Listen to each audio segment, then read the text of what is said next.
Masuk. Iya, masuk.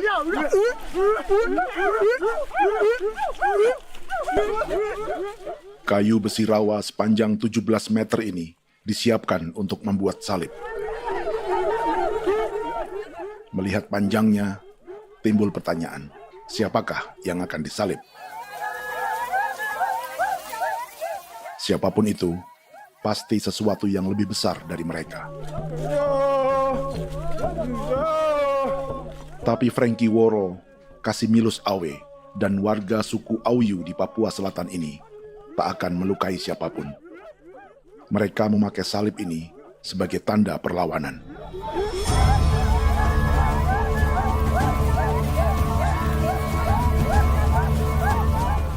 Yang mereka lawan memang lebih besar,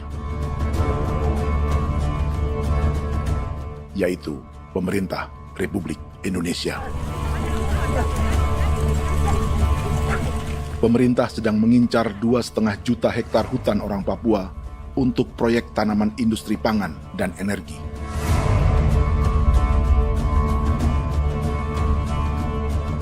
Ratusan kilometer dari salib orang-orang Auyu itu, orang Muyu sedang menyiapkan gerakannya sendiri. Tapi kali ini dalam bentuk sebuah pesta. Pesta yang disiapkan oleh marga Kimco Jinibju selama 10 tahun.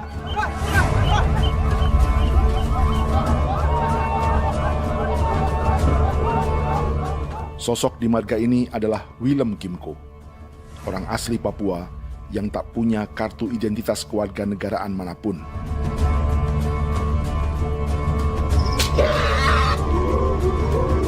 Pesta adat ini sudah cukup langka, tak hanya di Papua, bahkan di kawasan Pasifik dan peradaban Melanesia. Awalnya bayarnya ada kalau bukan. Intinya ada kode bipnuka, dan jitana ya kati ko berimbalan dipo. Kami mengambil ko kuning. Ada gagasan dan gerakan sosial di balik pesta orang-orang Muyu ini. Sama dengan gerakan salib merah yang dimulai orang-orang Auyu. Salib ini akan menjadi yang terbesar dari 1.800 salib merah yang telah ditancapkan berbagai suku di Papua Selatan dalam 10 tahun terakhir. Ribuan salib merah yang dipadukan dengan palang adat adalah tanda larangan yang menyatukan unsur-unsur adat dan agama. Kami percaya bahwa kalau memang kami sudah tidak mampu untuk menyelesaikan persoalan ini, dalam hal ini perusahaan tidak bisa masuk, berarti kami minta bantuan kepada nenek moyang dan Tuhan. Atribut perang orang Auyu ini diukir atau dilukis, digambar di batang salib ini dengan tujuan bahwa kami larang dengan sangat keras. Jadi apabila siapapun, baik dari antara kita sendiri yang melanggar batas ataupun pihak lain yang mau mengganggu keselamatan hak tanah adat kami, maka kami siap untuk melakukan ancaman perang. Salib-salib ini tidak ditancapkan di halaman-halaman gereja, melainkan di tanah dan hutan adat, di dusun-dusun sagu, dan di tempat-tempat yang disakralkan. Sebab 1.800 palang adat dan salib ini memang bukan semata tentang agama, tapi untuk mencegah negara dan perusahaan memasuki tanah dan hutan adat mereka. Papua bukan tanah kosong.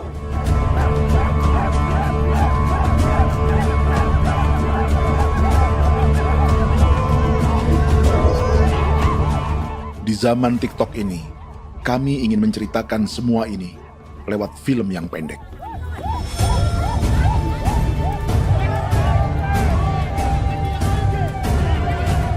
Tapi kami jelas gagal.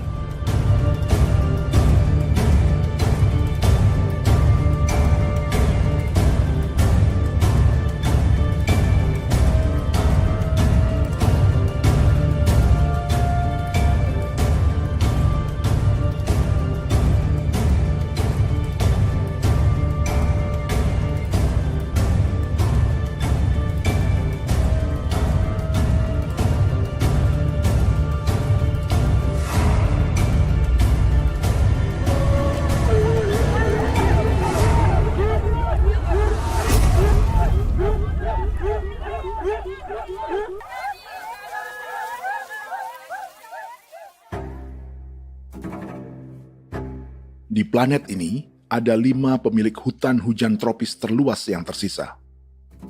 Kongo di Afrika, Brazil, Peru, Bolivia, dan Indonesia.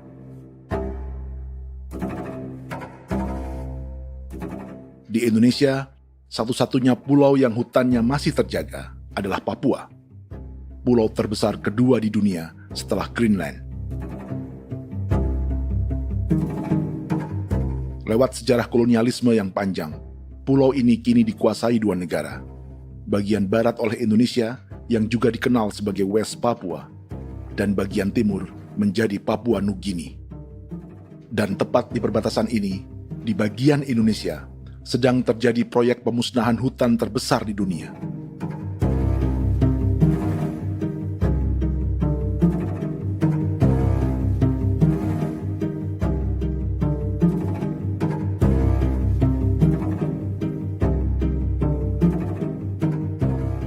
Pemerintah Indonesia sedang membuka lebih dari 2,5 juta hektar hutan untuk sawit, tebu, padi, dan peternakan. Ini disebut proyek strategis nasional untuk lumbung pangan dan energi yang jadi ambisi 3 presiden. Bagian terbesar direncanakan untuk mencetak sawah seluas 1,3 juta hektar. Lalu bagian lain akan ditanami tebu seluas 560.000 hektar untuk gula dan bioetanol.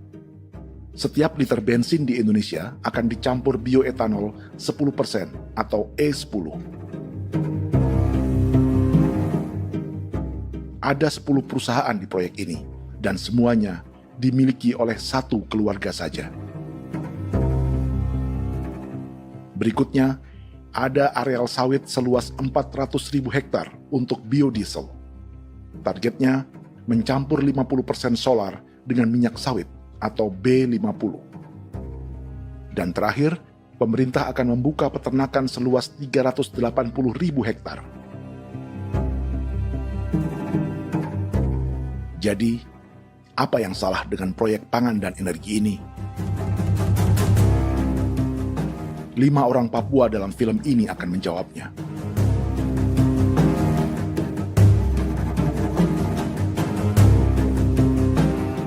Yang pertama adalah Yasinta Moiwen dari suku Marin.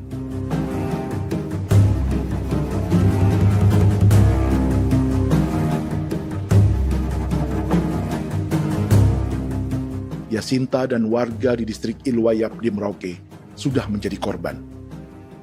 Hutan dan rawa sebagai sumber pangan dan ekonominya telah dihancurkan. Jalan sepanjang 135 km sedang dibuat, dan di kiri kanannya akan dicetak 1 juta hektar sawah.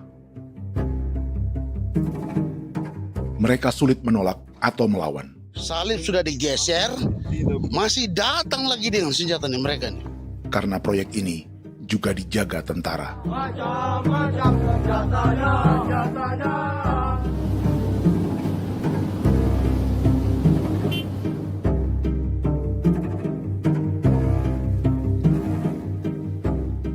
Yang kedua adalah Natalis Buer di distrik Tanah Miring, Merauke.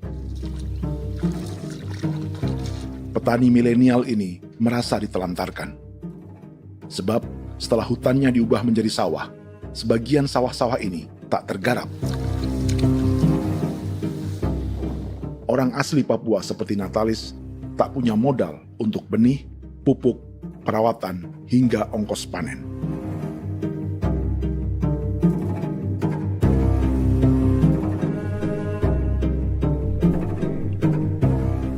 Orang ketiga adalah Vincent Kuipalo dari suku Yenan di distrik Jagebob, Merauke. Vincent dan suku Ye sedang menjadi korban.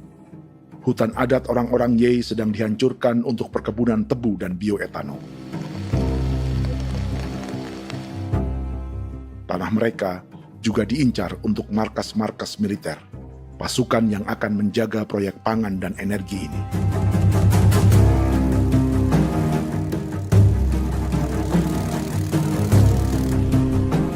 Yang keempat adalah Frankie Woro dari suku Auyu di distrik Fofi, Kabupaten Bovendigul. Hutan dan tanah mereka terancam perluasan perkebunan sawit untuk campuran biodiesel atau B50. Orang-orang dari suku Auyu ini adalah calon korban. Merekalah salah satu pelopor gerakan Palang Adat dan Salib Merah. Meski kadang berseberangan dengan gereja yang mereka anggap lebih mendukung pemerintah dan perusahaan. Mereka bahkan sedang merencanakan gerakan yang lebih besar, dengan salib yang lebih besar. Tanah milik Somu Sobisiba itu bahwa tanah ini diciptakan oleh Tuhan dan memberikan warisan kepada kami. Kami ini hanya hak jaga.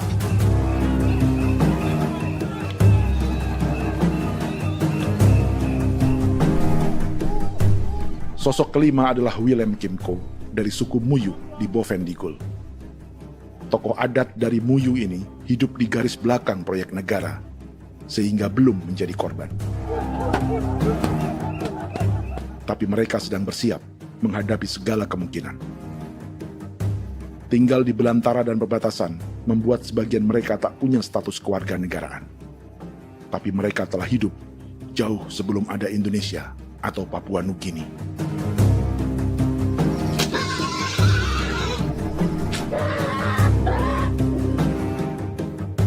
Kelimanya mewakili jutaan orang asli Papua yang sedang terancam eksistensinya. Jika kita merasa kepunahan peradaban Neanderthal di Eropa, Aztec dan Inca di Amerika, atau aborigin di Australia adalah sejarah masa lalu, film ini menceritakan bagaimana pemusnahan sebuah bangsa dan kepunahan sebuah peradaban sedang terjadi di masa hidup kita. Kepunahan bukan karena kerusakan lingkungan dan ruang hidup semata, juga karena dihantam 60 tahun operasi militer.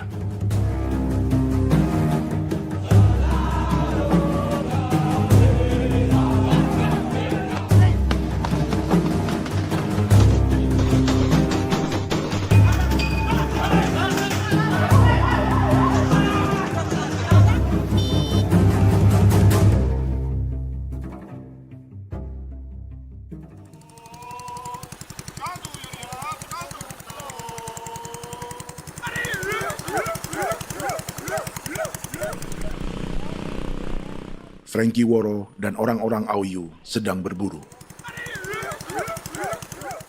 Tapi lokasi perburuan mereka mulai dikuasai perusahaan perkebunan sawit.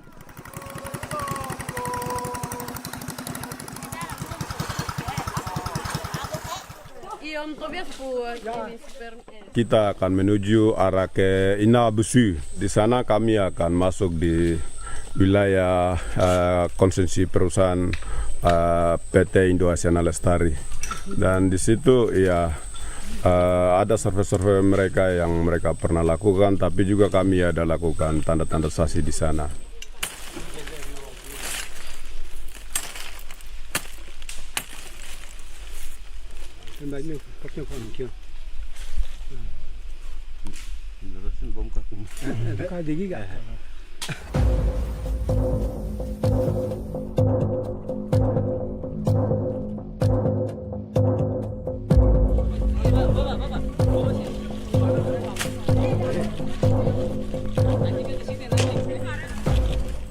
Dapat dengan yang induknya, tapi karena induknya dia lari dan terlambat kerja, akhirnya yang bisa kita dapat dia punya anak ini saja. Kalau pakai bahan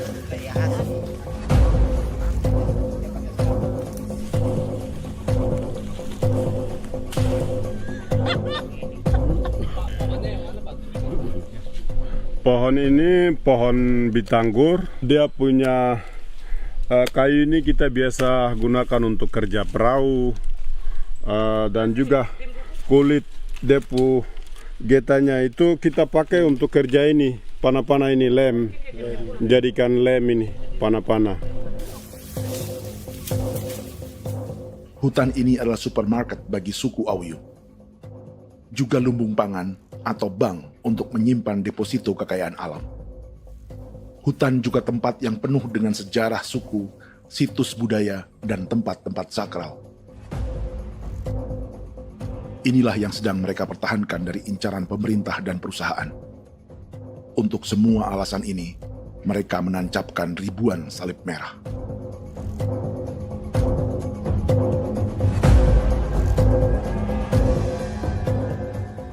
Tapi dari kampung, warga suku Auyu memberi kabar pada Frankie tentang intimidasi oleh aparat negara agar mereka melepas tanah ke perusahaan sawit dan berhenti memasang palang adat dan salib merah.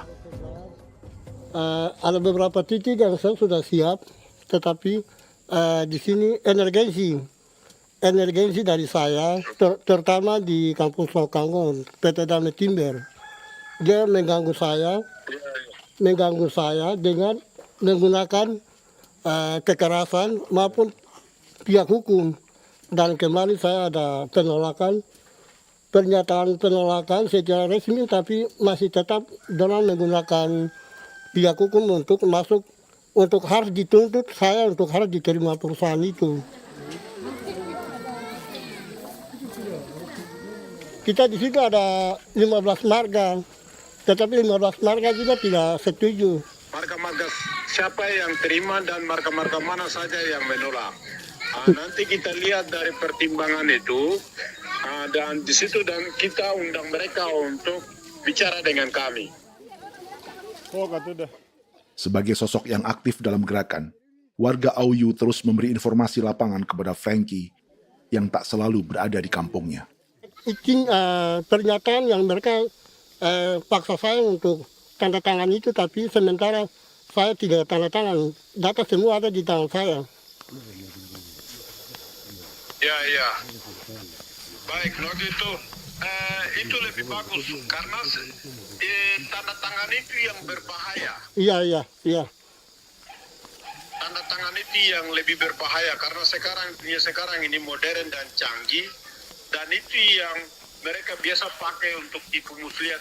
Mereka biasa pakai itu di tanda tangan itu. Betul.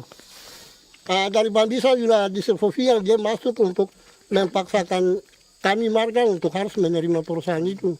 Tapi kemarin kami sudah menolak. Babinsa di sini nama bosku. Itu yang sekarang strategi militer yang sekarang mereka pakai. Jadi yang penting masyarakat itu yang benar-benar mau menolak siap dukung ketua marga siapa yang nanti tampil.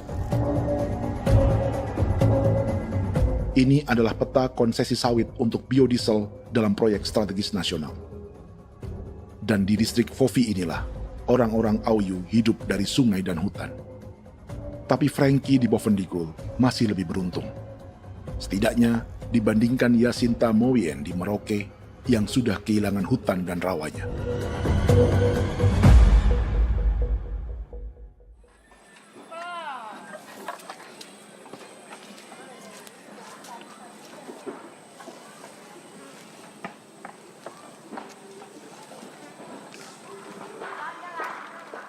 Yasinta dari suku Marin adalah petani sayur di kampung Wanam, distrik Ilwayap, Merauke. Memanfaatkan lahan yang ada, ia berkebun dan menjual hasilnya ke pasar kampung. Ini ekonomi warga di Wanam untuk menghasilkan uang, lalu memberi barang kebutuhan yang tak bisa mereka produksi sendiri. Tapi kehidupan sebenarnya ditopang oleh ekosistem hutan dan rawa. Inilah sumber pangan utama dan peradaban mereka.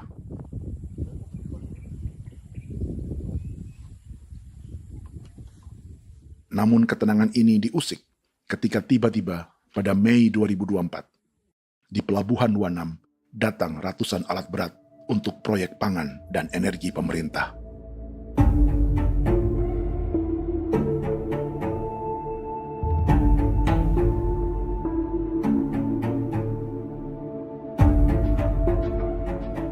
Kami masyarakat setempat kami tidak tahu.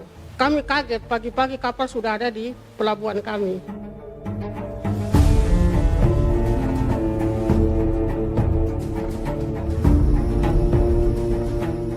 Yasinta Moiwen atau Enrika Gebze dan warga lainnya tak pernah diajak bicara atau dimintai pendapat.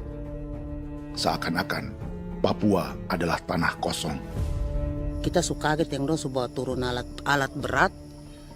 berat dong bawa turun, kita kaget masyarakat. Dorang subongkar itu kayu-kayu.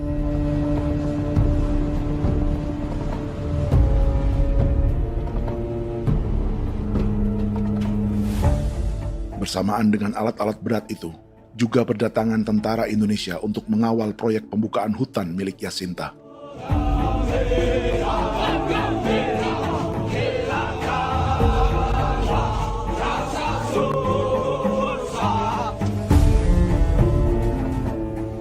Ribu alat berat didatangkan dari Cina ke Papua oleh perusahaan bernama John Lin Group sebagai kontraktor pemerintah. Ini disebut sebagai pesanan eskavator terbesar di dunia dengan nilai 4 triliun rupiah. Misinya membuka hutan dan rawa milik orang Marin, salah satunya untuk membangun jalan sepanjang 135 km. Sementara di kiri kanannya akan dicetak sawah yang ditargetkan seluas 1,3 juta hektar. Jalan berupa garis lurus ini bukan rute tradisional ekonomi masyarakat. Jalan ini akan menghubungkan kawasan perkebunan sawit dan tebu di sebelah timur, juga untuk mobilisasi pasukan militer. John Lin Group adalah perusahaan yang dimiliki Andi Samsudin Arsyad atau yang dikenal dengan Haji Isam. Sebagian orang mengenalnya sebagai pengusaha yang hobi balapan mobil.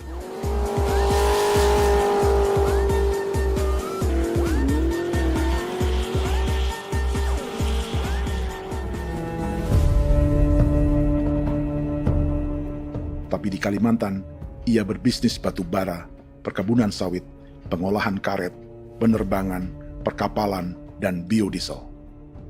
John Lin Group kini juga menjadi pemilik perkebunan tebu dan pabrik gula terbesar di Indonesia. Sayapnya melebar dari Kalimantan hingga ke Bombana, Sulawesi Tenggara. Perkebunan tebu, pabrik gula, dan industri bioetanol inilah yang juga sedang dikembangkan di Papua. Foto ini adalah momen ketika Isam bersama kerabatnya, Menteri Pertanian Amran Sulaiman dan Menteri Pertahanan Syafri Samsudin meluncurkan program biodiesel atau B50 di Kalimantan Selatan. B50 artinya setiap 1 liter solar, 50%-nya akan dicampur minyak sawit. Perusahaannya, PT John Lin Agroraya, menjadi salah satu pemainnya.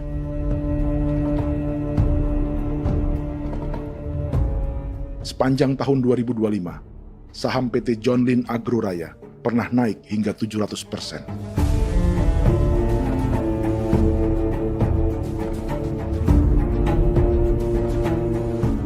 Perusahaan sawitnya yang lain, PT Pradiksi Gunatama, sahamnya bahkan pernah naik 4.000% hanya dalam 1 tahun. Dari harga saham ini saja, nilai kekayaan keluarga Isam diperkirakan mencapai 100 triliun rupiah lebih, menjadikannya salah satu keluarga terkaya di Indonesia dan salah satu pemain penting industri bioenergi. Dan di Papua Selatan inilah sebagian sawit-sawit untuk mendukung program B50 akan ditanam. Inilah tanah orang-orang Wambon, Muyu, Marin, Yei, atau Auyu seperti Frankie Wor.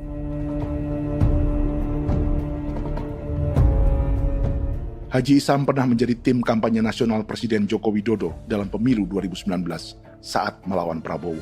Bintang Mahaputra Utama diberikan kepada Saudara Andi Syamsuddin Arsyad. Beliau berjasa luar biasa dalam mendorong pertumbuhan ekonomi daerah maupun nasional. Setelah menjadi presiden, Prabowo memberi gelar kehormatan Bintang Mahaputra Utama pada Isam.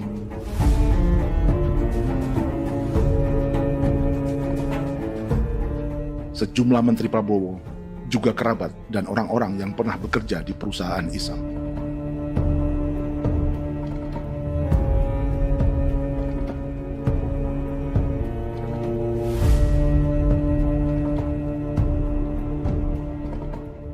Lawan sebesar inilah yang sedang dihadapi Jacinta di kampung Wanam, Merauke. Atau petani perempuan lain seperti Enrika Gebze. Jadi alam kita ini sudah rusak. Jadi kita itu biasa jalan dari sini tuh harus pasang jerat di situ, harus cari makan di situ lagi. Itu tempat-tempat itu pasang-pasang jerat, tempat babi, rusa, sekarang sudah tidak ada lagi.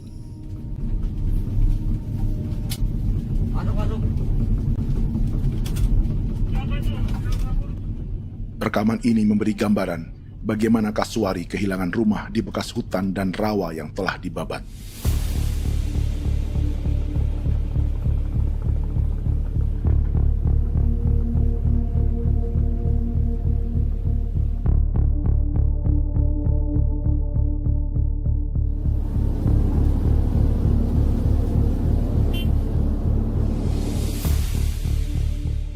Keterlibatan tentara dalam proyek pangan dan energi di Papua memakai dalih bahwa ancaman terhadap negara kini tak hanya perang secara militer, tapi juga melalui pangan dan energi. Kementerian Pertahanan pun terlibat karena proyek ini dianggap operasi militer selain perang. Jadi tugas kamu adalah menjaga sumber cadangan pangan nasional. Macam-macam senjatanya,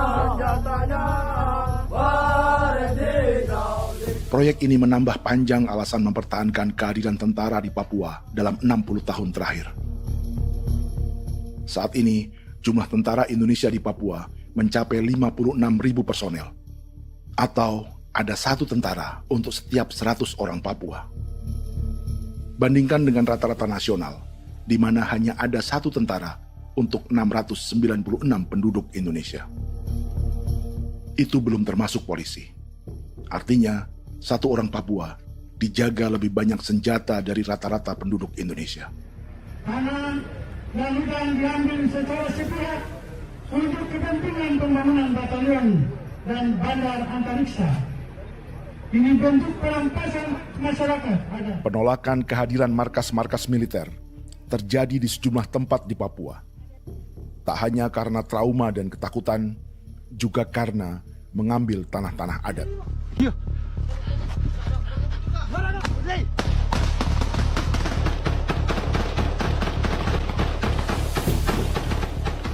Salah satu alasan mengapa militer terus ditambah di Papua, karena masih ada perlawanan dari Organisasi Papua Merdeka atau OPM selama 50 tahun terakhir.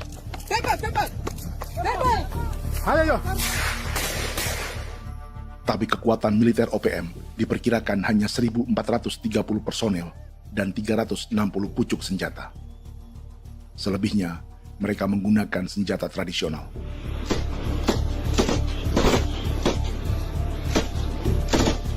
Dengan demikian, kekuatan tentara dan polisi di Papua 58 kali lebih besar dari gerilyawan Organisasi Papua Merdeka.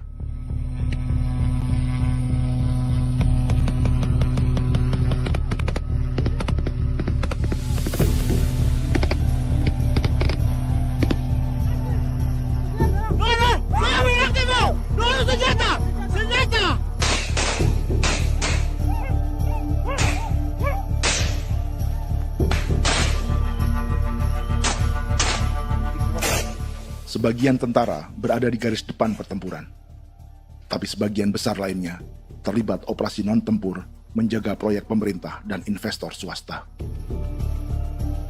Seperti Batalion Infanteri Teritorial Pembangunan di distrik Jagebob, Merauke ini. Lokasinya bersebelahan dengan konsesi lahan tebu untuk gula dan bioetanol milik PT Murni Nusantara Mandiri. Baik perusahaan maupun markas militer, keduanya mengambil hutan milik suku Ye dari marga Kuipalo. Tapi orang datang tanam ini saja di sini, tanam papan nama ini. Victor Kuipalo menunjukkan apa yang terjadi. Jadi kita juga kaget ini. Nah, kalau ini papan nama ini memang ini papan nama ditanam tapi bukan haknya mereka yang ini.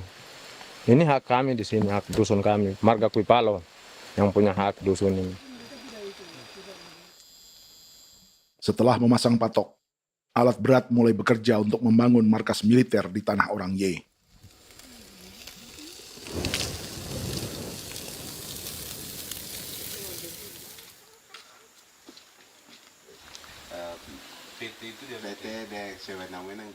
Kehadiran markas militer mengkhawatirkan warga yang pernah mengalami trauma.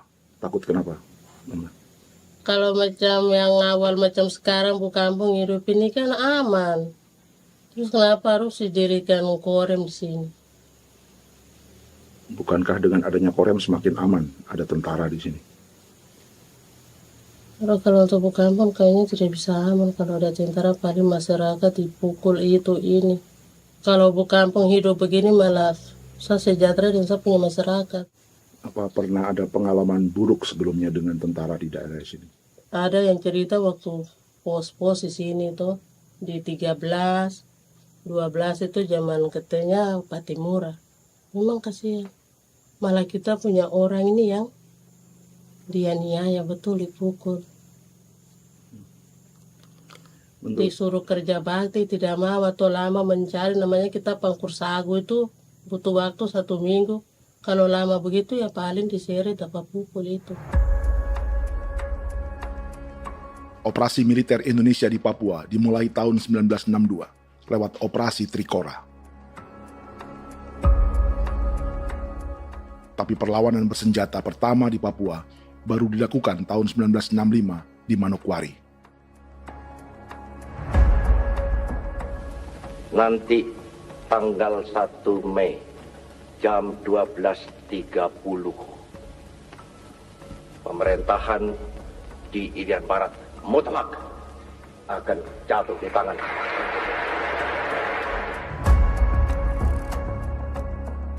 Sejak itu, selama 60 tahun, operasi militer untuk menaklukkan Papua terus dilakukan. Salah satu operasi militer paling berdarah adalah Operasi Wibawa untuk memenangkan Indonesia dalam jajak pendapat tahun 1969. 643 orang tewas di Paniai. Lalu disusul 4.146 korban tewas antara tahun 1977 hingga 1978.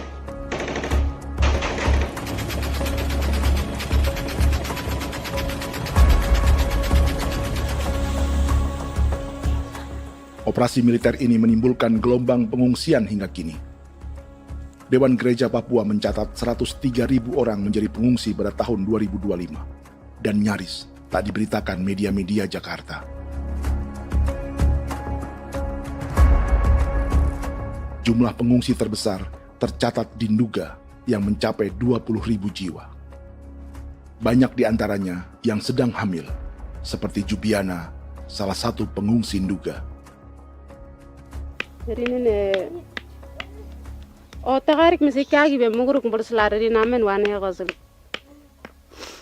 bigari me egirik munene an nimbo misle berselari ne wam darik lek prak de oi gore bangal no so ndak lo yo nandang me anet ndang no yat de nanen di ko nerwa membri wal marwa egirik munene wa tri bil no semana ngal siak kaya berkumpul nyak masalah orena me wo suluk rina men wani ko semane kuman nak wani ndemo ko ndak misrina men bre ko ko nak no semane ne be minute waru ra kana bi ndige war be mino pragit de laina bulan maret april yana mana kantan barak na lire na bam ne Jubiana lalu menamai anaknya pengungsi Kogoya. Selain Jubiana, juga ada Emma dari Maibrat yang melahirkan di hutan. Sampai di kampung gini, katanya bilang ada tentara yang bangun jembatan. Nah, capek itu juga pun masih tahan. Kembali lagi ke hutan lagi. Kita sampai sejatuh di tengah jalan. Orang sampai terbanting di kayu semuanya. Berasa sakit begitu. Melengkapnya tuh Domika Serli, pengungsi Wako. Masyarakat sipil dari Kampung Aitrem sementara mengungsi karena kampungnya sementara dikuasai oleh TNI Polri. Seratusan ribu pengungsi di Papua saat ini jauh melampaui jumlah yang mengungsi ke Papua Nugini tahun 1984, yaitu 10.000 orang karena menghindari operasi militer.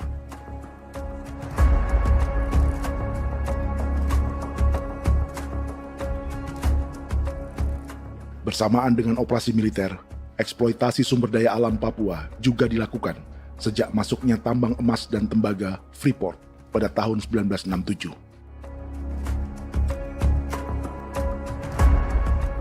Disusul perkebunan sawit awal tahun 1980-an. Lalu ada perburuan buaya untuk diambil kulitnya. Sebelumnya, ada eksploitasi gas alam di Teluk Bintuni, pencarian besar-besaran kayu gaharu, atau pembukaan hutan tanaman industri. Ini belum termasuk perburuan dan perdagangan ikan arwana di selatan Papua, penebangan kayu merbau dari hutan-hutan Jayapura, emas di Blok Wabu Intan Jaya, bahkan nikel di pulau-pulau kecil Raja Ampat. Dan kini, dalam skala yang belum pernah terjadi dalam sejarah, Papua dipaksa mencetak sawah, tebu untuk bioetanol, dan sawit untuk biodiesel.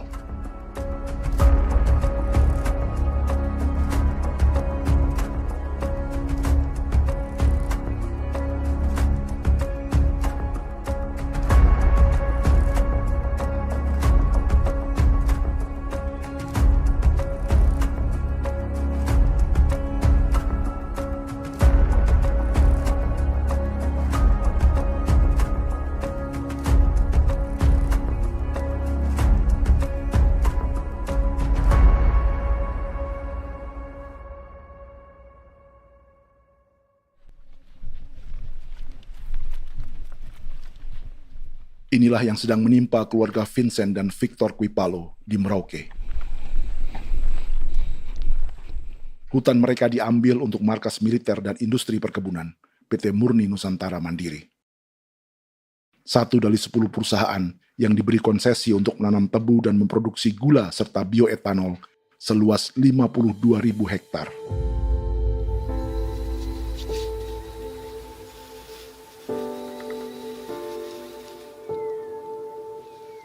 Perusahaan ini dianggap mengambil hutan dan tanah orang-orang Ye, terutama marga Quipalo, yang memiliki hak adat terhadap 2.300 hektar hutan.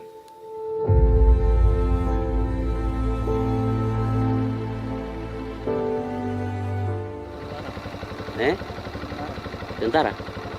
Tentara. Oh iya, tentara.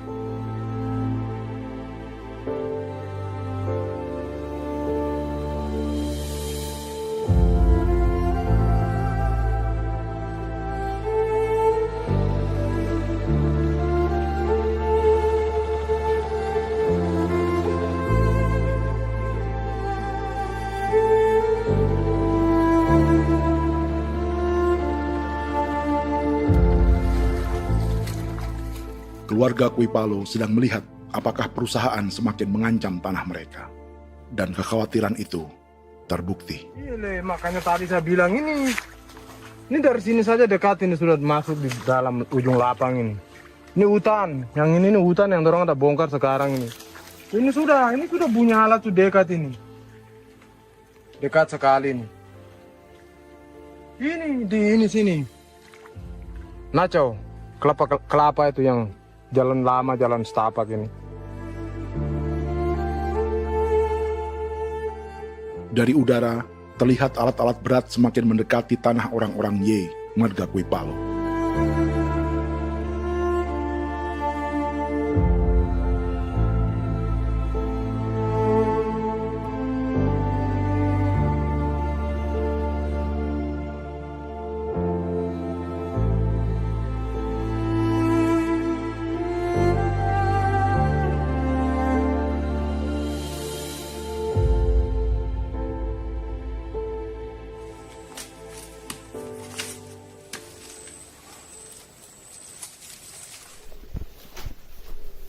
Keesokan harinya, Victor dan kerabatnya memberi tanda cat merah di pohon-pohon yang berada di batas tanah mereka.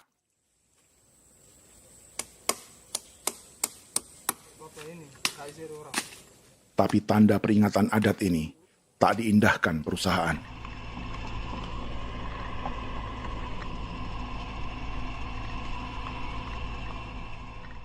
Dua bulan kemudian, perusahaan tetap memasuki tanah marga Quipalo. Sama-sama.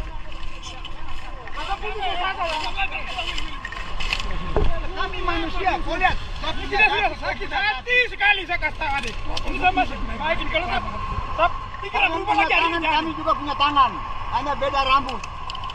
Mister itu juga. Wah, buka. Tidak. 1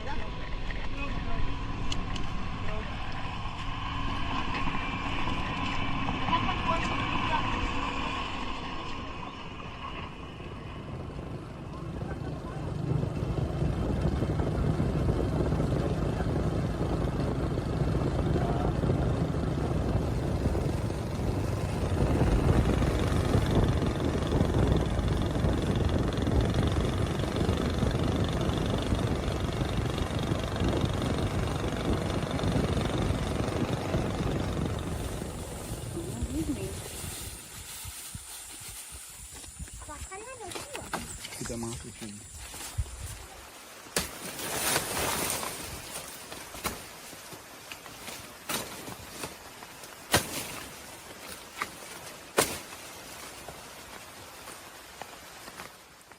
Jadi ya untuk itu seperti saya katakan tadi, apakah lebih baik kita tidak usah ada kan atau bagaimana, kita pisahkan,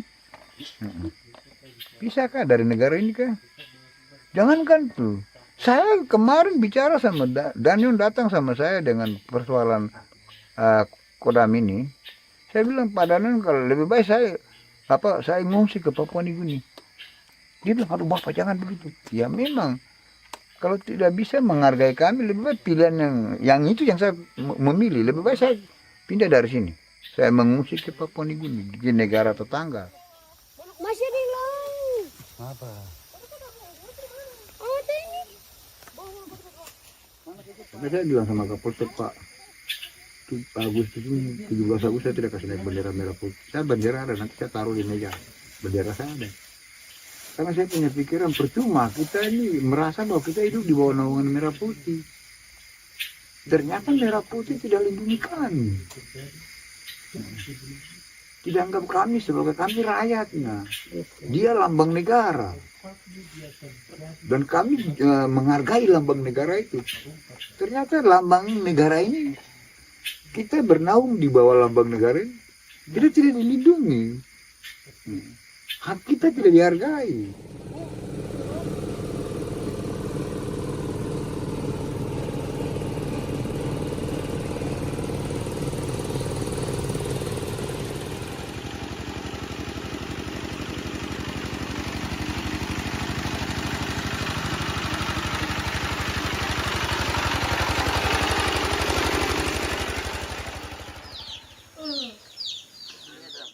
Marga Kuipalo dari suku Ye terus mendapat teror dan intimidasi agar melepas tanah mereka yang hanya dihargai Rp300.000 per hektar. Tapi mereka tidak berjualan tanah. Makanya mama itu tidak suka untuk lepas tanah. Untuk apa? Baru di dalam hutan itu ada obat-obat tradisi. Itu sudah Kalau macam ada sayur juga, kita ambil sayur yang dia tumbuh sendiri. Jadi kita ini mau kemana, kalau itu sudah digusur, ya habis. Kita ini jadi penonton. Jangan sampai kita ini duduk minta di jalan. Jadi kita tidak mau seperti itu. Makanya tanah itu kita tidak melepas. Tapi mungkin orang lain tuh dia senang saja. Lebih baik saya pegang uang merah dulu. Saya bisa beli-beli itu ini. Nanti datang uang sudah habis, gembel, mau cari kemana lagi, hutan sudah habis, mau makan ikan di mana, kali sudah hancur. Seperti Yasinta di Wanam, suara dan gerakan kaum perempuan Papua sangat nyaring dan tak bisa diabaikan.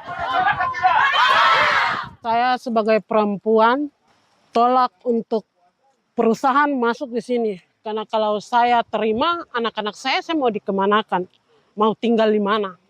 Apapun yang terjadi saya tetap tolak. Demi tanah ini saya akan berjuang, demi saya punya anak-anak. Yang katanya mengutamakan anak Papua, nyatanya yang kerja kebanyakan ya orang-orang Jawa.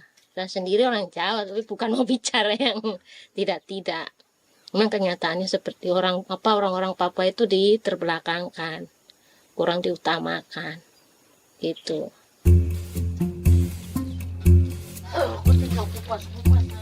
Proyek food estate seperti mencetak sawah, bukannya tak diikuti warga Papua.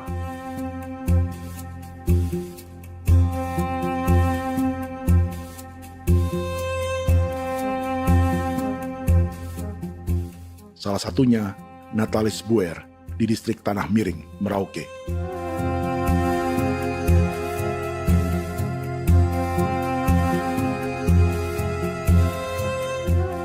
Setelah menghabisi hutan, pemerintah Indonesia mencetak sawah untuk tanaman padi karena beras mulai menjadi makanan pokok menggantikan sagu. Sebagian besar penggarapnya adalah warga transmigran yang datang sejak era 1980-an. Bahkan petani transmigran sudah ada sejak Belanda membuka proyek padi kumbe di distrik Kurik. Lokasi yang sering jadi langganan pejabat Indonesia memamerkan sawah di Papua. Tapi Natalis juga ingin belajar menanam padi atau bersawah.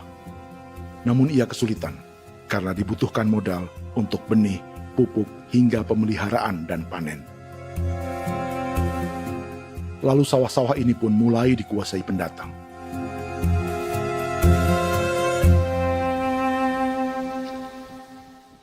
Tapi sejauh ini di kampung kami ini yang saya lihat memang ada kelompok kami punya di sini yang sudah tergabung dalam Gapoktan, kemudian masuk dalam optimalisasi lahan. Tapi baru saya anak asli yang punya lahan di sini. Mereka tidak punya. Pemerintah dalam hal ini adalah Kementerian Pertanian bersama-sama Kementerian Pertahanan yang dalam hal ini pada garis di bawahnya adalah TNI Angkatan Darat memberikan support yang maksimal kepada masyarakat khususnya di Merauke dalam rangka. Saya kemarin habis 9 juta. 9 juta ya? Iya, 9 juta karena dia sudah tidak dipakai toh. Ya. Perempuan Papua seperti Filomena juga mau bertani. Pemerintah memberi bantuan Rp900.000 per hektar lewat program optimalisasi lahan atau OPLAH. Tapi dibanding biaya produksi dan harga jual gabah, Filomena mengaku berkali-kali rugi dan kini memutuskan tak lagi menggarap sawahnya. Terus kita harus cari uang untuk kondek. Betul. Karung kita beli. Karung beri sendiri lagi. Tenda kita beli. Ini dari yang offline ini don tidak siapkan. Tidak ada.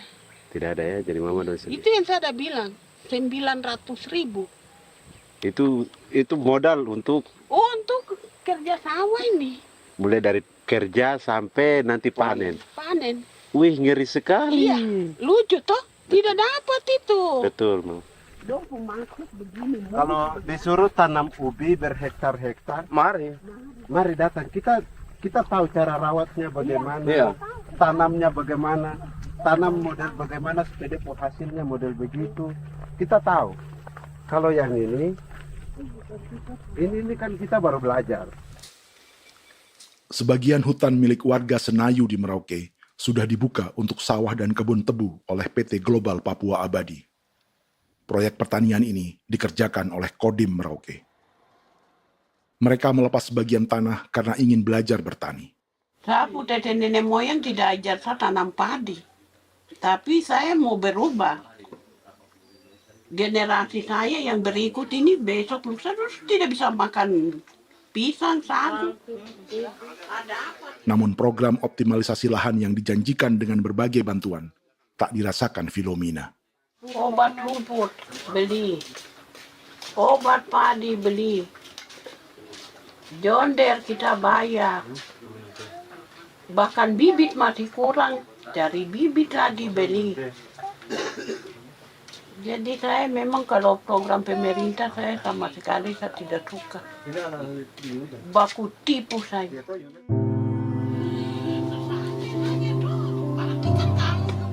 Mereka merasa ditinggalkan sendiri, jatuh bangun belajar bertani padi. Sementara sumber pangan dan air yang semula mudah didapat, kini telah berganti sawah dan kebun tebu. Dulu kita masih bisa jalan, nanti masak di kali, pakai air kali. Minum pakai air kali. Sekarang kok mau masak? Tidak ada air, Air sudah susu, mau minum tidak bisa. Sudah dengan obat. Drone semprot tebu itu saja drone. Drone yang semprot. Saya lihat di itu. Jadi kita bukan drone yang terbang di atas untuk disemprot. Dong lempar pupuk di bawah ya dia mengalir ke kali. Mengalir ke kali, ke rawa-rawa.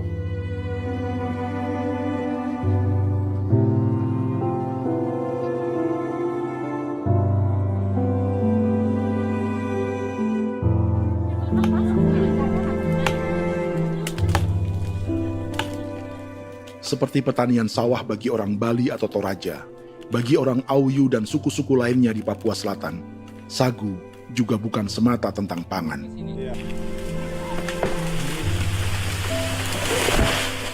Bagi orang Auyu dan Marin, sagu adalah kerabat, sosok orang tua, sosok nenek moyang yang harus dijaga dan dilindungi.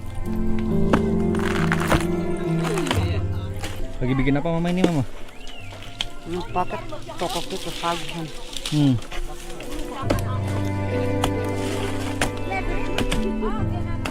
Kami diingatkan oleh leluhur, sagu itu tidak boleh digusur dan tidak boleh diganggu dengan cara apapun, dan di dalam rangka kepentingan apapun tidak boleh.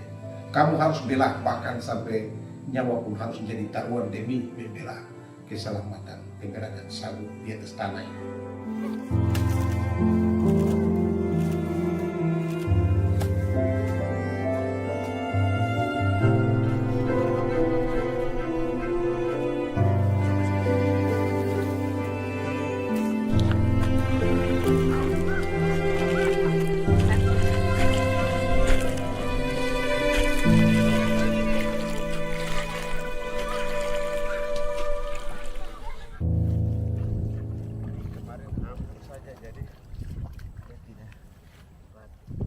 Menurut Natalis, pemerintah di Jakarta mendefinisikan lumbung pangan semata urusan beras dan mencetak sawah. Sebenarnya orang Papua itu bukan tidak bisa bertani. Kami tanam ubi itu bagian dari pertanian. Nah, pertanian yang dimaksud oleh pemerintah itu harusnya selalu, itu kalau bisa pemerintah harus spesifikkan. Pertanian apa yang dimaksud? Pertanian tanam padi atau pertanian tanam ubi, petasan dan lain-lain. Ini yang harus dispesifikkan dulu. Begitu, sehingga tidak menjustifikasi kami orang asli Marin bahwa kami tidak bisa bertani. Bukan. Kami buka kebun besar-besar di sana, bahkan bermeter-meter, ratus-ratus meter pakai sekop, bukan pakai ekskavator, tapi ini pakai skop. Itu pertanian, begitu. Bagi Natalis, alih-alih memaksimalkan sawah-sawah yang sudah ada untuk petani Papua, pemerintah selalu membuka hutan baru, seperti dikerjakan perusahaan John Lynn Group dan melibatkan tentara. Padahal, sejarah keterlibatan militer dalam proyek food estate atau cetak sawah adalah sejarah kegagalan yang bertubi-tubi 4 presiden selama 30 tahun terakhir.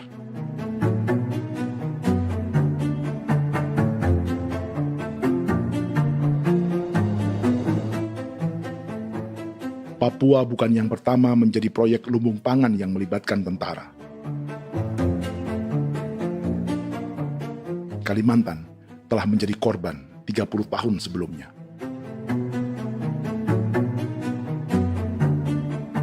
Ini adalah bekas hutan yang sudah dibuka di Pulang Pisau, Kalimantan Tengah. Tahun 1996, di era Presiden Jenderal Soeharto, ia menghabisi 1 juta hutan di lahan gambut untuk mencetak sawah demi memenuhi ambisi swasembada beras, bukan swasembada pangan. Hutan tropis Kalimantan dihabisi dalam skala yang belum pernah terjadi dalam sejarah. Di bawah rezim militeristik, tak ada yang berani melawan keinginan Soeharto, termasuk orang Dayak seperti Kuneng. Nggak bisa dihalangi itu. Nggak boleh dihalangi. Ya kalau ada kata-kata aja menghalangi, sudah kita diseret ke kepolisian dulu. Atau bisa langsung di PKI-kan. Iya, di PKI-kan gitulah. Jadi kita tuh nggak berani apa-apa dulu tuh. Ya. Apa maunya aja. Misal bilangnya A. Setahun setelah pengundulan hutan skala besar itu, tahun 1997, untuk pertama kalinya Kalimantan mengalami kebakaran lahan dan kabut asap terbesar dalam sejarah.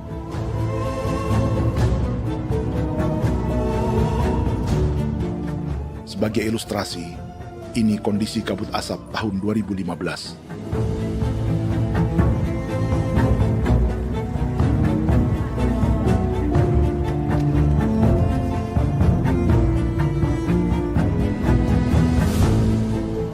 Proyek 1 juta hektar sawah Jenderal Soeharto itu gagal. Bendungan dan saluran irigasi mangkrak hingga kini. Mei 1998, rezim Soeharto tumbang. 2 tahun setelah ia menumbangkan jutaan hektar pohon di Kalimantan. Setiap tahun, lokasi ini menyumbang kebakaran dan kabut asap yang merugikan jutaan orang. Sawah yang berhasil di Kalimantan justru bukan sawah yang dibangun Jenderal Soeharto, melainkan yang dirintis para transmigran sejak era 1980-an. Sawah-sawah inilah yang ikut digarap oleh militer di era Presiden Joko Widodo. Dan hasil dari proyek food estate Presiden Jokowi itu sama sekali jong nih, nggak ada harapan lagi sudah seperti ini. Tapi Jokowi terus memperluas area food estate hingga 16.000 hektar. Presiden Jokowi juga menyerahkan urusan lumbung pangan ini kepada Prabowo yang saat itu menjadi Menteri Pertahanan. Salah satunya di Kabupaten Gunung Mas, Kalimantan Tengah, untuk membuka perkebunan singkong seluas 31.000 hektar. Food Estate Singkong Jenderal Prabowo ini dimulai dengan membuka 600 hektar hutan di Tawai Baru. Proyek singkong untuk bioetanol ini pun dijaga tentara. Dan seperti Jenderal Soeharto, proyek Jenderal Prabowo ini pun gagal.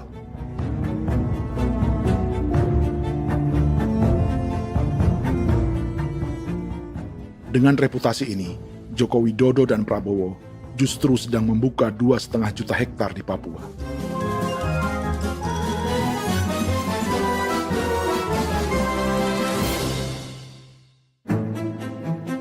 Setelah Jenderal Soeharto, Presiden Jenderal Susilo Bambang Yudhoyono juga mencoba membuka food estate di Papua sejak tahun 2010.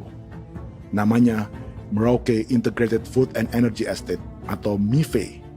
Proyek ini juga gagal. Lalu di lokasi yang sama, Jokowi berusaha meneruskan dengan proyek mencetak sawah 1,2 juta hektar yang juga gagal. Sekarang yang paling siap adalah 1,2 hektar. Yang 1,2 juta hektar. Dan kini, Prabowo yang pernah gagal dengan 600 hektar singkong di Kalimantan justru akan mengulangi di Papua dengan skala 2,5 juta hektar.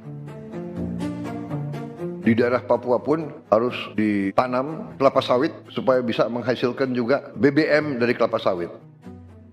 Dalam setiap proyek pangan dan energi di Papua, yang lebih menonjol bukan tanaman pangannya, melainkan untuk energi atau bahan bakarnya. Sawit untuk biodiesel dan tebu untuk industri bioetanol. Ada 10 perusahaan yang diberi konsesi hingga 0,5 juta hektar untuk tebu. Dan 10 perusahaan itu dimiliki oleh 1 keluarga saja.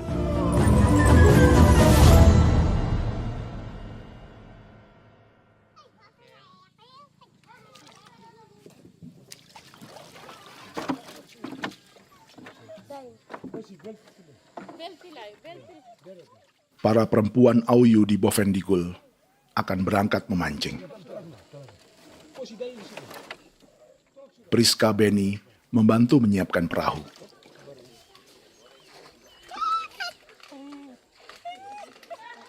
Mereka akan mengumpulkan bahan pangan di hutan untuk persiapan acara penancapan salib merah berikutnya.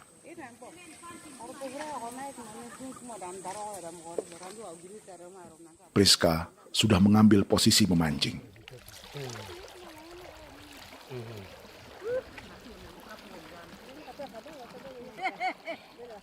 .800 salib merah telah dipasang di wilayah adat berbagai suku di Papua Selatan untuk menghalau perusahaan sawit dan tebu.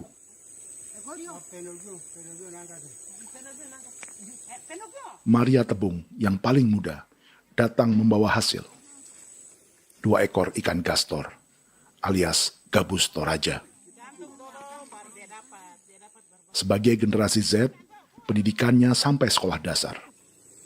Di perusahaan perkebunan seperti sawit atau tebu, ijazah SD hanya bisa menjadi buruh kasar.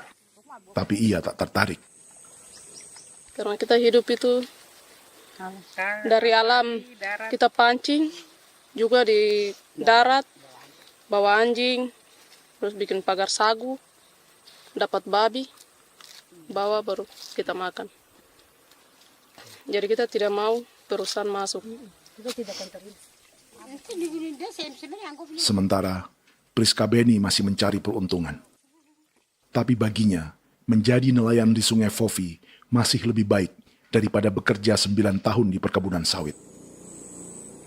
Sudah pengalaman, jadi kita tidak mau lagi. Seberapa lama ketika kerja itu? Selama di sana. 9 tahun di sana. 9 tahun?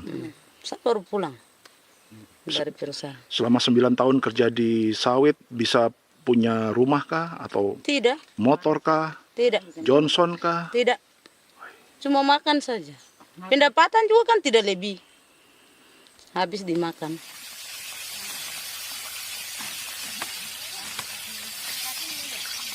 Satu minggu libur berapa hari? Tidak libur. Minggu tetap kerja? Tetap kerja. Tidak bisa ke gereja? Hari Minggu kerja. Hari Minggu juga kerja. Dia tidak mengenal agama perusahaan itu. Di grup perusahaan sawit Korindo, Priska digaji 2 juta rupiah per bulan dan tinggal di mes karyawan. Tapi gaji itu dipotong bahan makanan atau BAMA rata-rata 1 juta rupiah setiap bulan. Korindo adalah grup perusahaan yang salah satu usahanya adalah hutan tanaman industri dan sawit di Bovendigul dan Merauke. Di Papua, mereka memakai bendera PT Tunas Sarwa Ema. Perusahaan ini pernah memberi bantuan pada Keuskupan Agung Merauke. Keuskupan Merauke belakangan mengeluarkan pernyataan mendukung proyek strategis nasional di Papua. Umat Katolik yang memprotes sikap gereja tersebut ditangkap polisi. Jadi selama 9 tahun tidak bisa nabung? Tidak. Makan saja. Makan saja. Makan saja. Menabung bagaimana? Keperluan banyak. Sudah sampai. Habis di anak-anak uang sekolah. Uang 1 juta itu mana sampai. Mau nabung juga tidak cukup. Sudah pengalaman, jadi kalau di sini perusahaan mau masuk tidak.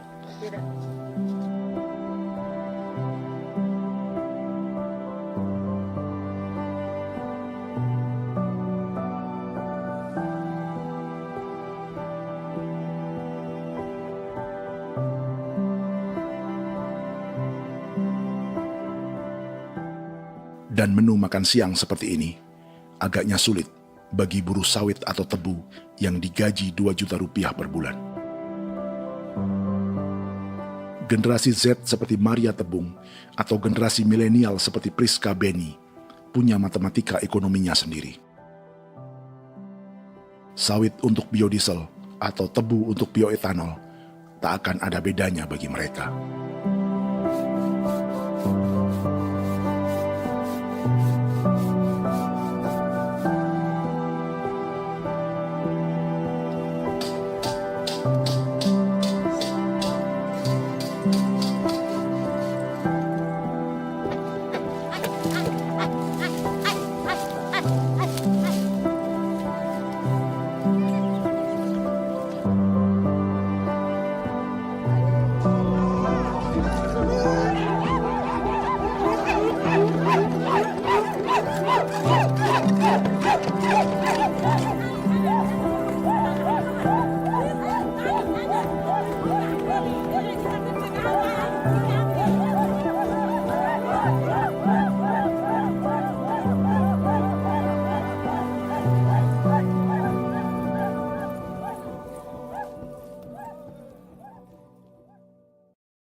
Perkebunan tebu 1,5 juta hektar di Merauke adalah ide 3 presiden untuk menggenjot penggunaan bioenergi sebagai campuran bahan bakar fosil.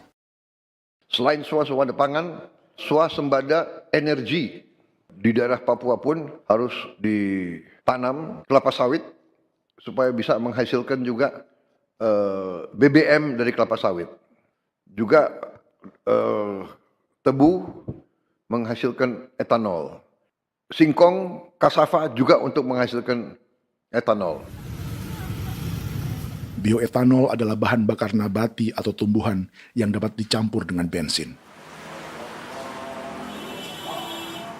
Sama dengan program biodiesel yang mencampur solar dengan minyak sawit. Pertamina saat ini sudah menjual BBM bioetanol dengan campuran 5% yang dipasarkan dengan merek Pertamax Green 95. Tapi pemerintah ingin menaikkan kadarnya menjadi 10% atau E10. Maka ke depan kita akan mendorong untuk ada E10. Kemarin malam sudah kami rapat dengan Bapak Presiden. Bapak Presiden sudah menyetujui untuk direncanakan mandatori 10% etanol. Idenya untuk mengurangi ketergantungan pada bahan bakar fosil yang diimpor dan menimbulkan polusi.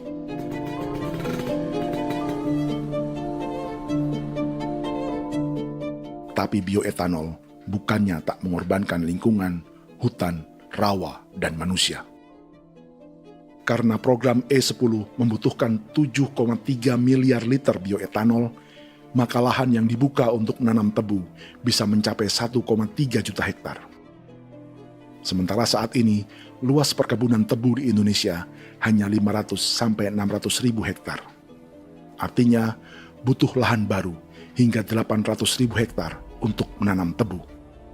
Dan 500 ribu hektar diantaranya sedang dibuka di Papua.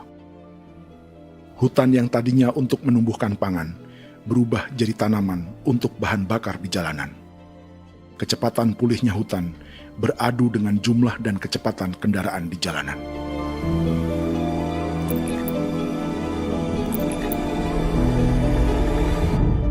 Dahaga terhadap energi tak pernah bisa dipuaskan. Setelah minyak sawit untuk biodiesel, dunia kini merambah singkong, jagung, dan tebu untuk bioetanol. Benua Amerika, Eropa, sebagian Afrika, hingga separuh Asia kini mulai memakai bioetanol sebagai campuran bahan bakar.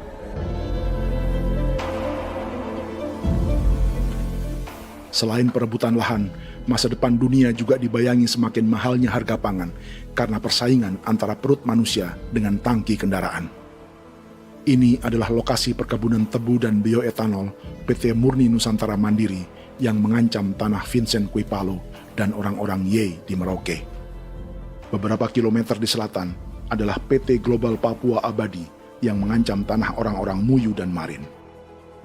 Dua perusahaan ini adalah bagian dari 10 perusahaan yang mendapat konsesi lahan untuk tebu dan bioetanol di Merauke. Batas konsesi mereka bahkan sama dengan batas negara Indonesia dengan Papua Nugini. Salah satu ciri bahwa peta konsesi ini dibuat di Jakarta dari atas meja. Sama seperti kolonial Inggris dan Belanda ketika mereka membagi Pulau Papua dengan garis lurus pada abad 19. Seakan Papua adalah tanah kosong. Bedanya, meski peta konsesi ini mengatur batas 10 perusahaan, tapi perusahaan-perusahaan ini sebenarnya dimiliki oleh satu keluarga saja. Ini nama 9 dari 10 perusahaan tebu dan bioetanol di Merauke, Papua. 99% saham mereka dimiliki sebuah perusahaan bernama PT Merauke Nusantara Manis. Sementara 1% sisanya dimiliki PT Merauke Gula Mandiri. Tapi saham kedua perusahaan ini dimiliki PT Merauke Sugar Group. Dan perusahaan ini, 90% sahamnya dimiliki pengusaha bernama Angelia Bonaventure Sudirman, serta perusahaan bernama Zico Trust dan Resource Harvest. Lalu 10% lainnya dikuasai PT Papua Energi Abadi, yang pemiliknya adalah Dudi Christian dan Angel Madeline. Sekarang, mari kita lihat siapa mereka. Angelia Sudirman adalah keponakan dari salah satu konglomerat sawit Indonesia, Martias Fangiono. 9 perusahaan di Papua ini berada di bawah bendera Merauke Sugar Group. Dan Merauke Sugar Group hanya satu dari 7 grup perusahaan milik keluarga Fangiono.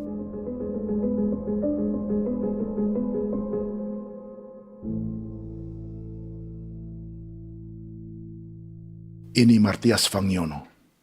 Seperti Haji Isam, Martias selama ini dikenal sebagai pengusaha sawit yang kini merambah bisnis tebu dan bioetanol. Ini momen saat penanaman perdana tebu di Merauke bersama Presiden Joko Widodo Juli 2024. Di sini juga ada anak Martias Fangiono, yaitu Wirastuti Fangiono. Wirastuti adalah salah satu yang menonjol dari keluarga Fangiono. tahun 2025, Forbes mencatatnya sebagai konglomerat termuda dengan kekayaan 23 triliun rupiah yang mengendalikan 2 grup usaha, FAP Agri dan Surya Dumai Industri. Keduanya adalah perusahaan sawit dan biodiesel. Anak dan bapak ini adalah investor utama bagi Jokowi dan Prabowo untuk proyek tebu dan bioetanol di Papua. Sementara yang ini adalah Martua Sitorus, pemilik raksasa agribisnis dunia, Wilmar International, yang juga memegang konsesi sawit di Papua lewat berbagai perusahaan. Tapi Martua kini memakai bendera baru, yaitu KPN Corporation atau Karunia Prima Nastari. KPN inilah yang memiliki kelindan bisnis dengan keluarga Fangiono untuk proyek tebu Merauke. Apalagi grup Wilmar yang didirikannya juga pemain gula utama di Australia. Tahun 2010, Wilmar membeli 100% saham perusahaan gula terbesar Australia, Sucrogin. Akuisisi senilai 1,5 miliar dolar Amerika ini langsung menjadikan Wilmar pemain tebu terbesar kelima dunia. Sebagian bibit tebu yang ditanam di Merauke adalah varietas yang dikembangkan Lembaga Riset Gula Australia atau Sugar Research Australia. Sugar Research Australia lalu menjalin kontrak pengembangan bibit dengan PT Global Papua Abadi milik Fangiono. Tapi masalahnya, Sugar Research Australia adalah badan publik yang tugasnya memajukan petani tebu dan sebagian dananya berasal dari pajak warga Australia. Itu artinya, warga Australia membiayai pengembangan bibit tebu untuk investor dan pemerintah Indonesia. Dokumen ini menunjukkan bahwa lembaga yang dibiayai warga Australia itu pernah memiliki kontrak penyediaan bibit dengan PT Global Papua Abadi milik keluarga Fangiono. Kontrak itu baru berakhir pada November 2024. Artinya, saat Presiden Jokowi dan keluarga Fangiono menanam bibit tebu pada Juli 2024 ini, kontrak itu masih berlaku. Nama lain dalam keluarga ini adalah Siliandra Fangiono, yang pada tahun 2024 dijuluki Raja Sawit Termuda dengan kekayaan 39 triliun rupiah dalam catatan Forbes. Ia mengendalikan grup First Resources. Secara umum, keluarga Fangiono memiliki 20 perusahaan di Sumatera, 32 perusahaan di Kalimantan, 1 di Jakarta, 2 di Singapura, dan 25 perusahaan di Papua. Di Papua, perusahaannya tersebar dari Sorong, Mapi, hingga Merauke. Para politikus dan pejabat Indonesia terus membesarkan konglomerasi, meski Martias Fangiono pernah divonis 1,5 tahun penjara karena kasus pembalakan liar dan kebun sawit ilegal tahun 2007. Sementara tahun 2022, Wilmar terlibat kasus korupsi ekspor minyak sawit dan divonis mengembalikan kerugian negara 11,8 triliun rupiah. Tumpukan uang ini disebut sebagai pembayaran dari grup Wilmar yang diterima secara simbolis oleh Presiden Prabowo pada Juni 2025 lalu. Tapi peran raksasa biodiesel dan bioetanol dunia ini belum akan surut di Indonesia. Bahkan sebaliknya. Sebuah dokumen presentasi bisnis dari Wilmar International Limited pada tahun 2010 ini bisa menjadi petunjuk.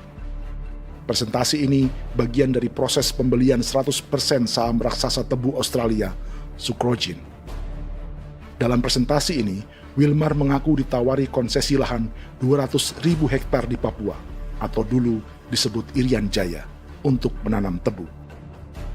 Dengan penerbangan hanya 2,5 jam dari kantor Sucrogin di kota Townsville ke Merauke, Wilmar akan mengawinkan bisnis gula dan bioetanolnya menjadi pemain dunia.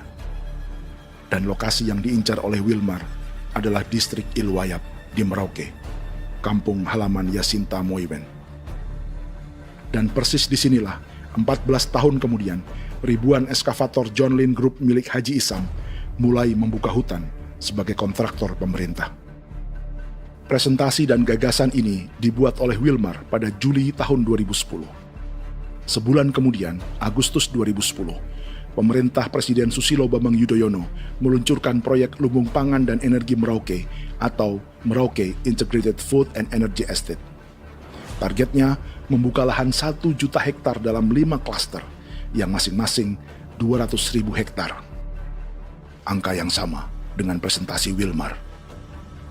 5 tahun kemudian, 2015, giliran Presiden Joko Widodo yang mau melanjutkan proyek pangan dan energi 1,2 juta hektar. Menjelang pensiun sebagai presiden, Jokowi kembali menggencarkan proyek ini dan melibatkan Prabowo sebagai Menteri Pertahanan. Jokowi lalu mendukung Prabowo sebagai presiden berpasangan dengan anaknya, Gibran Rakabuming Raka sebagai wakil presiden. Kini, setelah menjadi presiden, giliran Prabowo yang melanjutkan proyek bioetanol dan biodiesel dengan memobilisasi militer dan melibatkan pejabat-pejabat yang juga para elit partai koalisinya.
Tahun lalu, hutan-hutan di Pulau Jawa dalam waktu singkat berubah menjadi perkebunan tebu di bawah rezim kolonial Belanda. Orang Jawa menjadi buruh dan petaninya dipaksa menanam tebu. Dari kolonialisme dan politik tanam paksa itu, Belanda memperkaya negara dan para investornya.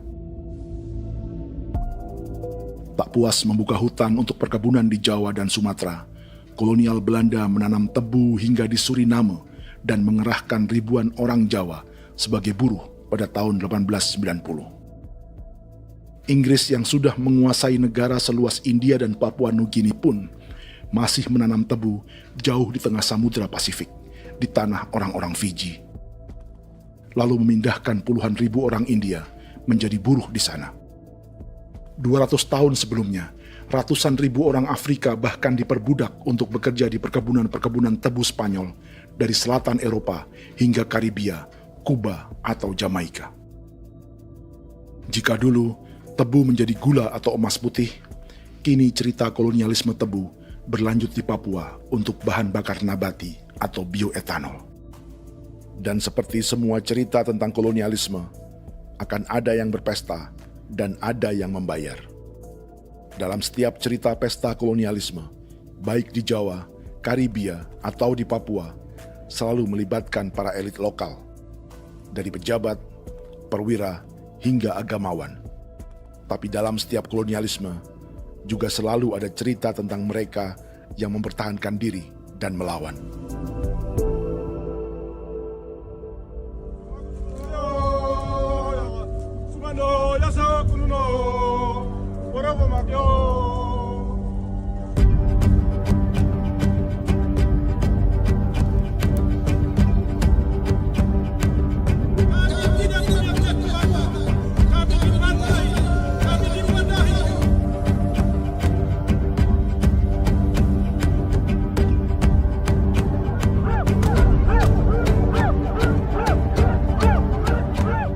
Dalam sejarah Gereja Katolik banyak pemimpin-pemimpin yang adalah tanda petik itu adalah Judas-Judas juga. Jadi itu sudah pasti karena itu adalah manusia. Satu sisi sebagai manusia dalam perjalanan digoda, apalagi ada dalam posisi-posisi jabatan, ya mungkin banyak tawaran-tawaran lain, lalu disitulah terjadi pergeseran keberpihakannya kepada misi gereja tadi itu untuk umat, untuk mereka yang tertindas. Orang kirim ekskavator, orang kirim tentara, orang kirim polisi. Pukul kami bukan pencuri, kami tidak pernah mencuri orang barang. Kami tidak pernah menangis ke orang lain. Kami tidak pernah menangis ke kita bapak mama, kami menangis kepadamu. Tuhan kami lemah. Sudah tak ada. Dia kata begini hijau cikui. Orang datang ke bangsa kami, ke wilayah kami untuk kasih habis kami.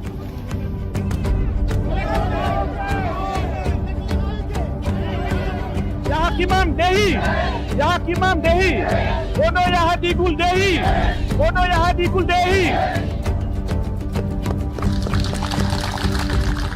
Kita buat sasi seperti begini untuk menolak perusahaan apapun yang masuk di tanah kami. Kalau kita kasih, kita bikin rusak sekarang, kita punya generasi berikutnya mau dapat kemana.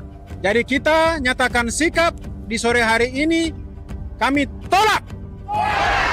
Apa yang dilakukan pemerintah untuk PSN adalah kejahatan. Pemerintah bagian dari kejahatan, aktor perusak dan pembunuh terhadap negara, terhadap alam, hutan, terhadap manusia. Jadi negara jadi aktor pembunuh. Jadi Pilatusnya siapa? Negara, pemerintah Jakarta ini.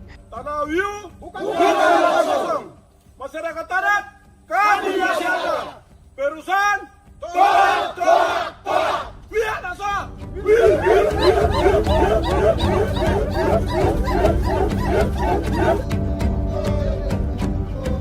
Jika tanah adat dan hutan adat hilang, kami mau hidup di mana?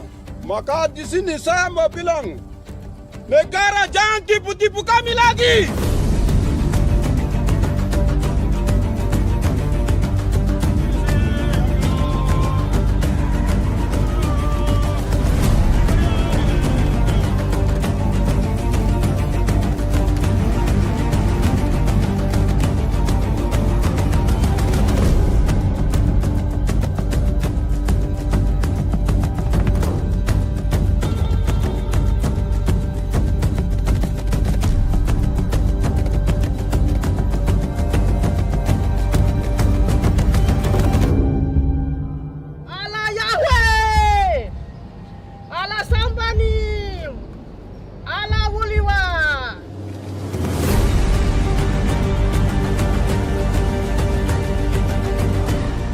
Kalau kami dianggap orang Papua itu bagian daripada Republik ini, tolong hargai kami. Dengan adanya PSN, PT John Hindruk yang sudah menerobos tanah kami dan hutan kami, merusak alam kami. Itu yang kami datang ke Jakarta jauh-jauh dari Papua. Kami mau bersuara kepada Bapak Presiden Prabowo Subianto, di mana keadilan untuk masyarakat Papua. Tolong lihat masyarakat Papua yang sudah mati. Kami bersepakat menyatakan, 1. Gereja-gereja di Indonesia mendukung masyarakat adat yang menolak proyek strategis nasional di tanah Papua. 2. Gereja-gereja di Indonesia menolak militerisme dan otoritarianisme di Indonesia.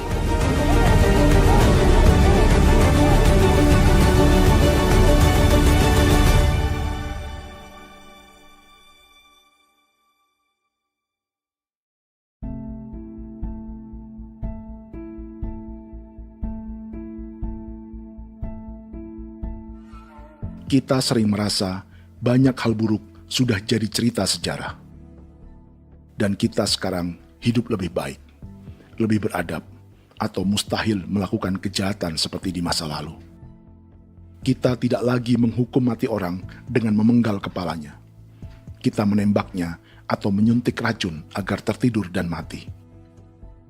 Tapi ada hal-hal yang tak berubah. Salah satu pembantaian yang kuat di ingatan kita adalah kejahatan Nazi atau genosida di Rwanda. Padahal pembantaian juga sedang terjadi di masa kita, seperti di Gaza, Palestina. Penghancuran sebuah peradaban seperti Indian di Amerika atau aborigin di Australia juga kita anggap masa lalu. Sekarang kita merasa lebih baik dan lebih toleran. Padahal proses penghancuran bahkan pemusnahan yang sama sedang terjadi terhadap bangsa Melanesia di Papua. Begitu juga dengan praktik kolonialisme. Kita merasa penjajahan seperti dilakukan Portugis, Inggris, atau Belanda sudah menjadi sejarah. Dan Indonesia tidak mungkin menjajah. Padahal itulah yang sedang terjadi dan dirasakan di Papua.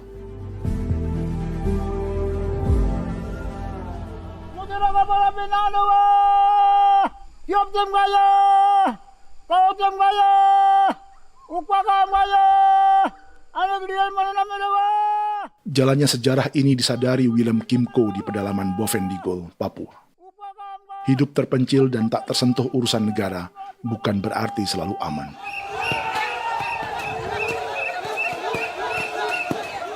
Untuk sampai di tempat ini, orang-orang Muyu menempuh 2 hari berjalan kaki mengarungi hutan, lembah, dan sungai. Termasuk mereka yang datang dari perbatasan Papua Nugini. Mereka berkumpul untuk memenuhi undangan pesta adat yang disebut Awon Atatbon atau Pesta Babi. Yang mengundang adalah marga Kimco Jinipjo. Yang dituakan di marga ini adalah Willem Kimco. Ia tak punya kartu tanda penduduk dan kewarganegaraan manapun, baik Indonesia atau Papua Nugini. Tahun 1984, 10.000 orang Papua, terutama suku Muyu, mengungsi ke Papua Nugini untuk menghindari operasi militer Indonesia, termasuk Willem Kimco.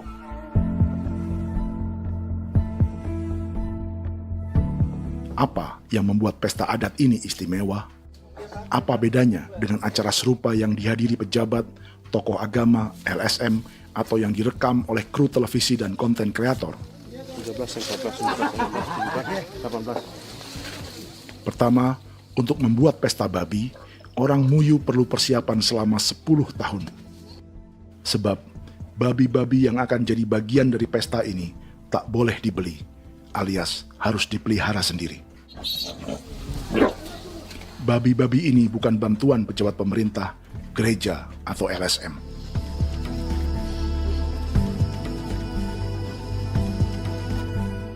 Yang kedua, babi-babi ini tidak dipelihara di kandang. Jadi punya nama babi ini kah? Harimau. Harimau? Harimau. Dia kulit dengan ini bulu di harimau, macam harimau begitu kan, kasih nama harimau. Setelah diberi nama, mereka dilepas liarkan di hutan sejak kecil. 10 tahun kemudian, jika tiba saatnya pesta, para pemburu akan mencari mereka di dalam 479 hektar hutan milik marga Kimco. Suku atau marga lain tak akan mencurinya di hutan, karena mereka sudah punya babi dan wilayah masing-masing. Itu artinya, mereka harus tetap menjaga dan mempertahankan hutannya, agar babi-babi bisa hidup.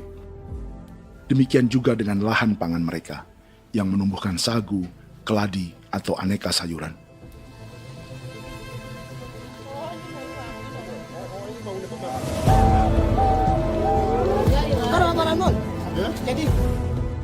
Yang ketiga, dalam Awon Atatbon atau pesta babi, binatang ini tidak dimakan secara gratis. Setiap marga atau klan dalam suku Muyu akan membayar jerih payah tuan rumah menjaga hutan dan memelihara babi.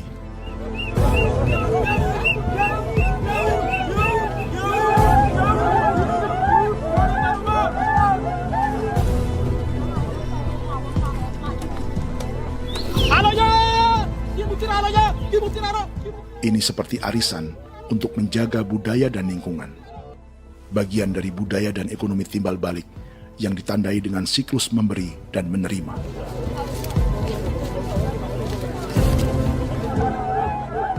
Ini juga cara orang Muyu membangun dan memperluas aliansi. Awon bet begul bet, ulan yau kandowet, asat bet anani, asat bet yang ligan ani, oh.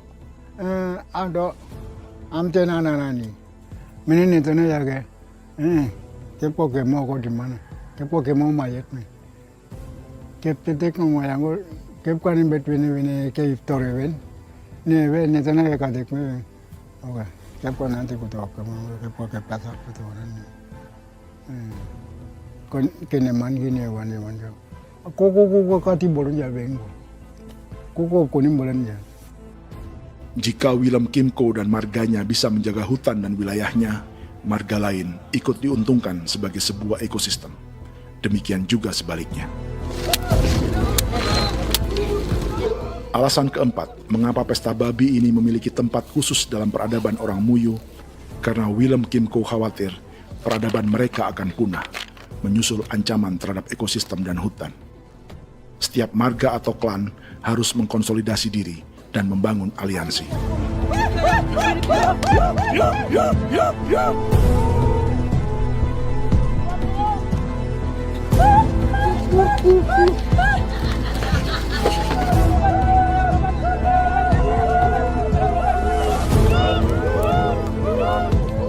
Kekhawatiran Willem dan orang-orang Muyu tak berlebihan. Ruang hidup mereka bersinggungan dengan proyek bioetanol dan biodiesel pemerintah Indonesia. Mereka juga tahu apa yang telah dan sedang menimpa suku lain seperti Auyu di Bovendikul atau Yainan dan Marin Anim di Merauke.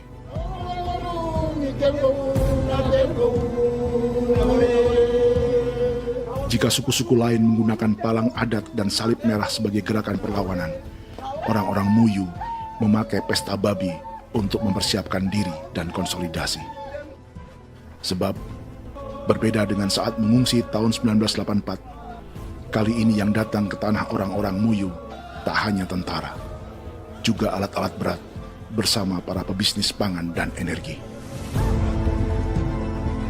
Mau ke Madu, mau datang.